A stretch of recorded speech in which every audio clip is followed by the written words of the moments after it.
नागपूरचा कोतवाली परिसर पुन्हा एकदा रक्तरंजित झालाय। तळीपार असूनही कुख्यात आरोपीचा जीवघेणा हल्ला आणि पोलिसांनी काही तासातच पकडले आरोपीला। पाहूया सविस्तर वृत्त। 8 ऑगस्टच्या दुपारी कोतवाली पोलीस ठाण्याच्या हद्दीत एक थरारक घटना घडली आहे। परिसरातील एका युवकावर कुख्यात गुन्हेगार पियुष उर्फ पिल्ला बेले आणि त्याच्या साथीदारांनी चाकूने जीवघेणा हल्ला केलाय। पियुष बेले हा तडीपार आदेशाखाली असूनही शहरात फिरत होता। त्याच्या विरोधात यापूर्वीही अनेक गंभीर गुन्ह्यांची नोंद आहे। या घटनेनंतर कोतवाली पोलीस ठाण्याचे निरीक्षक रितेश आहेर यांनी तात्काळ पथक तयार करून आरोपींचा शोध सुरू केलाय। अल्पमदतीस पोलिसांनी पियुष बेले आणि त्यांच्या साथीदारांना ताब्यात घेतले आहे। आरोपींकडून गुन्ह्यात वापरलेला धारदार चाकूही जप्त करण्यात आला आहे। या हल्ल्यात जखमी झालेल्या युवकांवर उपचार सुरू असून त्याची प्रकृती चिंताजनक असल्याचे सांगितले जात आहे। पोलिसांनी या गुन्ह्याची नोंद केली असून पुढील तपास सुरू आहे।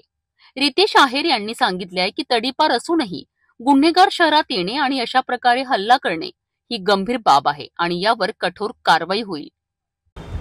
दिनांक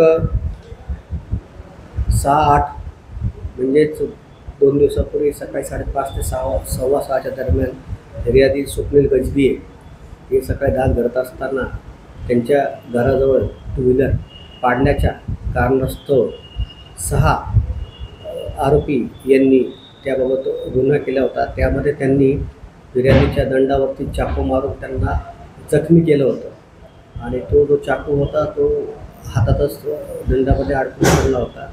अशा परिस्थितीत जेव्हा आम्हाला खबर मिळाली तर आम्ही त्यातील 4 जे मुख्य आरोपी आहे पियुष बेले, अंकुश डोमकरेवार, सुजल मंद्रेकर आणि आर्यन बोराडे अशा सर्वांना आम्ही ताब्यात घेतलं। त्यांच्यासोबत 2 विधी संघर्षग्रस्त बालसुद्धा ते मिळून आलेले आहेत।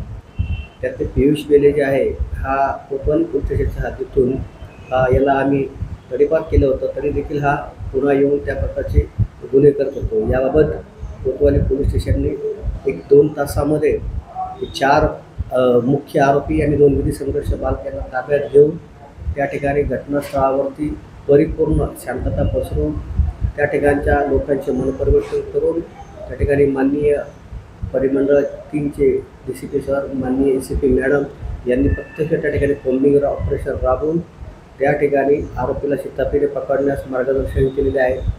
सध्या परिस्थिती शांतता असून कोणीही कोतवाली पोलीस स्टेशनच्या स्थलसीमेमध्ये विनापरवाना कायद्याचे उल्लंघन केले असेल तर त्यांच्यावरती इथून पुढं कडक कारवाई कोतवाली पोलीस स्टेशनतर्फे देण्यात येत आहे।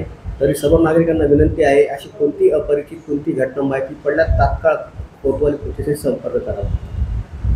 तडीपार असूनही शहरात परत येऊन हल्ला करणे आणि काही तासात पकडले जाणे, कोतवाली पोलिसांनी दाखवलेली तत्परता निश्चितच कौतुकास्पद आहे। पण असा सवाल उपस्थित होतो की तडीपार गुन्हेगार शहरात प्रवेश कसा करतात यावर बंदोबस्ताची गरज आहे।